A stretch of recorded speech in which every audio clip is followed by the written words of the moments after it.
my Hebrew brothers and sisters, the 12 tribes of Israel, scattered all over the earth, let me say welcome back. Today, let me take this moment to say to you, happy Sukkot, or Feast of Tabernacle. Many years ago, YAHUAH commanded the Hebrew Israelite people as they traveled out of Egypt and were in the wilderness. They started to celebrate what we call the Feast of Tabernacle, or the Hebrew word is Sukkot. Okay. In Exodus chapter 23, verses 14 through 19, YAHUAH told the Israelite people, our ancestors, that three times thou shalt keep the feast, unto him in a year. And he said, thou shalt keep the feast of unleavened bread, which you celebrate right over Passover. And then in verse 16, he said, thou shalt keep the feast of harvest, or the first fruit of thy labors, which we refer to as the Feast of Tabernacle. Now, in the United States, we have the Christians celebrate what you call harvest in the October month. They call it the fall harvest. And they mix a whole lot of traditional stuff to it that's not biblical. And one of them is Halloween. They commemorated that Halloween on the 31st of October. And we know that that was a devil worship type of thing, and you can't add that to the spiritual. And YAHUAH is not pleased with something like that. In the Caribbean islands, they celebrate harvest right around in the summertime, the early summer, like in May. And it was a time when they bring the largest of the vegetable, fruit, and whatever they have, they bring it in to the church. The church would then use that to give to the poor in the community, and also there was some of the goods being brought into the church would be sold, and they'll use that money to help take care of church needs. Okay, we know that the most joyous of all the festive season in Israel was the Feast of Tabernacle. Okay? That was the Feast of Tabernacle. And it reflects on the miraculous journey that YAHUAH, did for them as they traveled from Egypt through the wilderness. And, everything lovely, and interesting in its season, right? Everything is lovely and interesting in this season. And we know that, in ancient time, YAHUAH was pleased, to appoint such a festival, for the commemoration of, things and the improvement of things, season and events and so on. We know that it was YAHUAH's will that the people keep these feast days, okay? And so, we know that Passover is one of the big feasts, okay, that we celebrate. But the Hebrew Israelite people were also supposed to celebrate the Feast of Tabernacle. Now, the Feast of Tabernacle, they would build little booths, okay? Little booths. Sometimes we call them hut in the Caribbean, and they would not sleep in a regular tent or the house. They would sleep in the booth. They would live in the booth for a week, okay? 8 days. And, they should eat the meal inside the booth, okay? But we know that over a period of time, the people increase, and so they would have to have an awesome lot,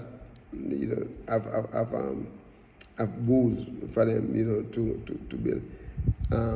The Hebrew term for booth is Sukkot, and then the celebration was Sukkot, okay? And so we know that Yahuwah has set, abundance of boundaries, and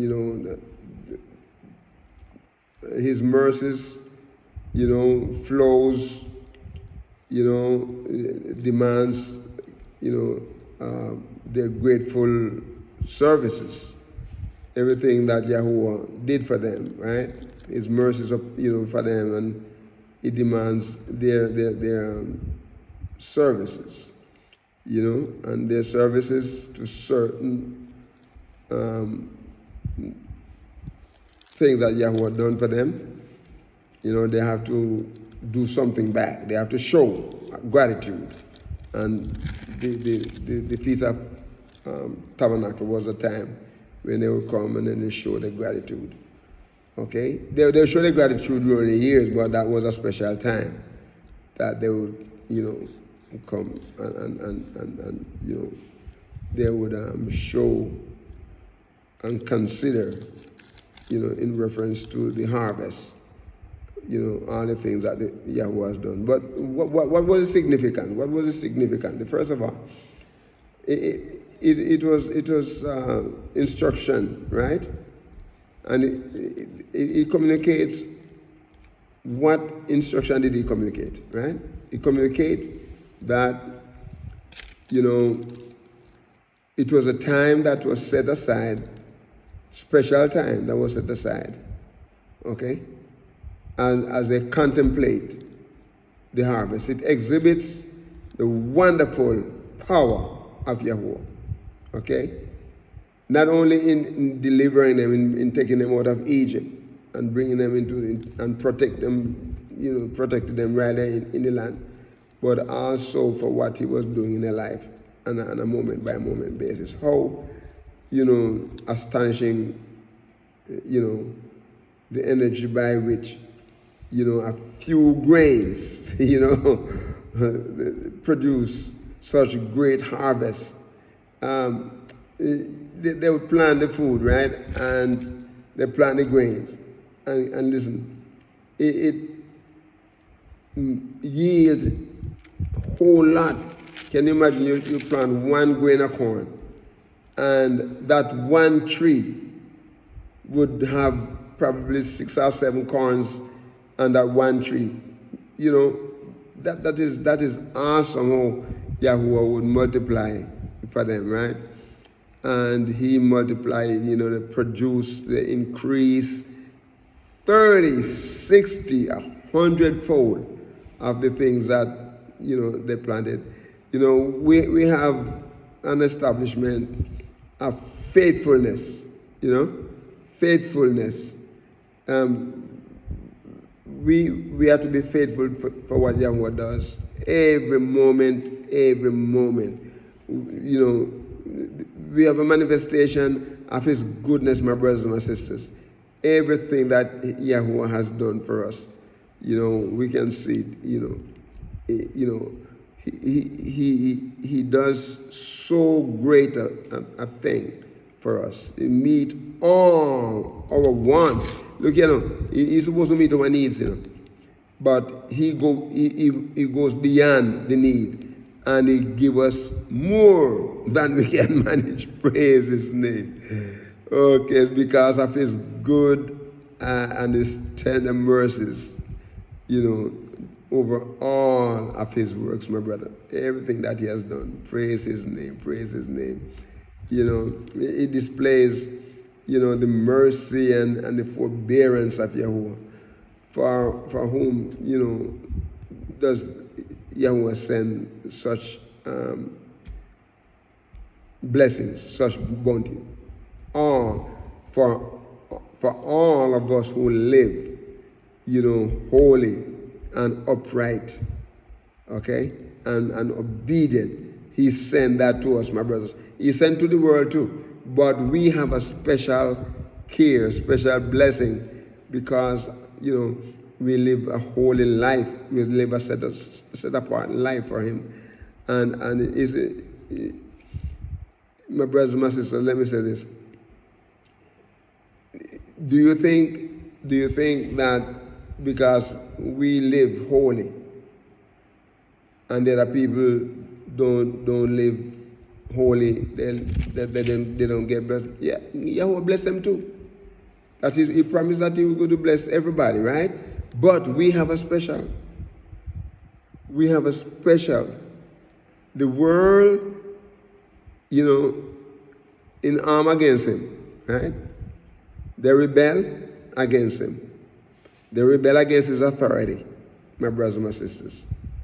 But let me say this. Yahuwah has a special way of blessing us. The word blaspheme against him. Okay? The world set the mind against him. They set their thought against him. And let me say this, my brothers.